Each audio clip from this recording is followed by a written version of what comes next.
अंकिता जब से आकाश की दुल्हन बनकर ससुराल आई, उसकी सास मंदिरा जी न जाने उससे कितनी बार ये कह चुकी थी, हमारा खानदान बहुत बड़ा है, बहुत मानते हैं सब हमें, तुम्हारे मायके में तो सिर्फ 4 ही लोग हैं, तुम्हें क्या पता रिश्तेदारी क्या होती है, मुसीबत में परिवार ही काम आता है, समाज में हमारे शुभचिंतकों की कोई कमी नहीं है। अंकिता चुपचाप उनकी बातें सुन लेती, क्योंकि उसे पता था कि बहस करके कोई फायदा नहीं। अभी 4 महीने पहले ही अंकिता की शादी हुई थी कि उसकी सासू मां मंदिरा जी को लकवे की शिकायत हो गई। अभी अंकिता ने अच्छी तरह घर गृहस्थी भी नहीं संभाली थी कि सारे घर परिवार की जिम्मेदारी उसके कंधों पर आ पड़ी। उसके लिए सब कुछ अकेले मैनेज करना बहुत मुश्किल हो रहा था, लेकिन फिर भी वो अपनी तरफ से पूरी कोशिश कर रही थी। मंदिरा जी का भी काफी ध्यान रखती थी। मंदिरा जी के बीमार होने की खबर सुनते ही उनके शुभ चिंतकों का उनके प्रति चिंतन शुरू हो गया। पहले क्या बेचारी ने कम दुख झेले थे, जो इस उम्र में भगवान ने इन्हें खाट पे बिठा दिया।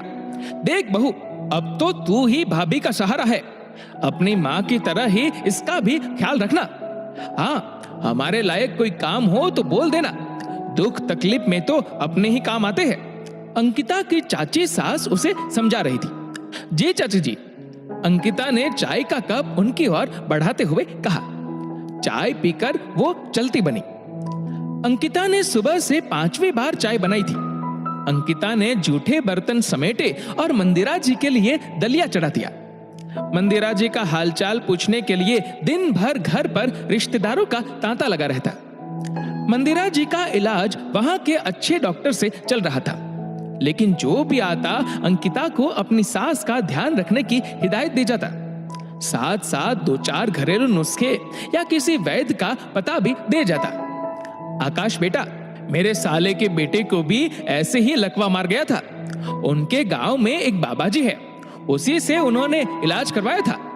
मैं आज ही उनका पता मंगवा कर तुम्हें देता हूँ। भाभी को भी एक बार वहां ले जाकर दिखा लो। चाचा जी बोले। जी चाचा जी, देखता हूँ। आकाश मन ही मन सोच रहा था कि पहले कम से कम एक जगह तो ढंग से इलाज करवा कर देख ले। सुबह से शाम तक न जाने ऐसे कितने ही सुझाव दिए जाते, लेकिन कोई भी कहीं साथ चलने के लिए भी तैयार नहीं होता। बस बोलकर पतली गली से निकल लेती। घर के कामों और मंदिरा जी को तो अंकिता संभाल ही रही थी, लेकिन इन औपचारिक लोगों को संभालना उसके लिए बहुत मुश्किल हो रहा था। मंदिरा जी थोड़ी भारी शरीर की थी, इसलिए उन्हें नहलाते, कपड़े बदलवाने में अंकिता को काफी परेशानी होती। लेकिन इतने बड़े परिवार में से कोई भी उसकी सहायता के लिए उस वक्त नहीं आता। आकाश की मदद से ही अंकिता को उनके सारे काम करने पड़ते थे। एक दिन आकाश को जरूरी काम से बाहर जाना था, इसलिए वो अंकिता की मदद भी नहीं करवा पाया। उसने बगल में ही रहने वाली चाची सास से कहा तो उन्होंने भी पैरों में दर्द का बहाना बना दिया। अंकिता ने जैसे तैसे खुद ही सारे काम किए। कुछ दिनों बाद शुभचिंतकों का आना जाना भी ना के बराबर हो गया। उनकी खुद की बेटियां भी घर गृहस्थी के चलते और अपने बच्चों की पढ़ाई के कारण 1-2 दिन रुक कर चली गई थी। मंदिरा जी अच्छे से बोल तो नहीं पाती थी, लेकिन सब देख समझ रही थी।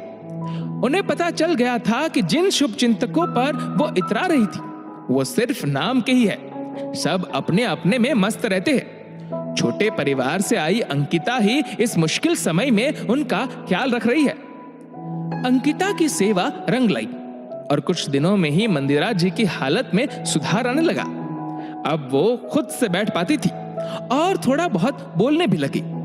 उनकी हालत में सुधार देखकर फिर शुभचिंतकों का आना जाना शुरू हो गया। अच्छा हुआ भाभी जो आप ठीक हो गई, हमें तो बस आपकी ही चिंता खाई जा रही थी। हाँ भाई साहब, लेकिन सिर्फ चिंता करने से कोई ठीक नहीं होता।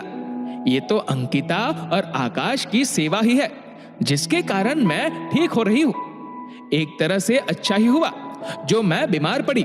कम से कम पता तो चल गया कि हमारे कितने शुभचिंतक हैं। दोस्तों, इस वीडियो को लेकर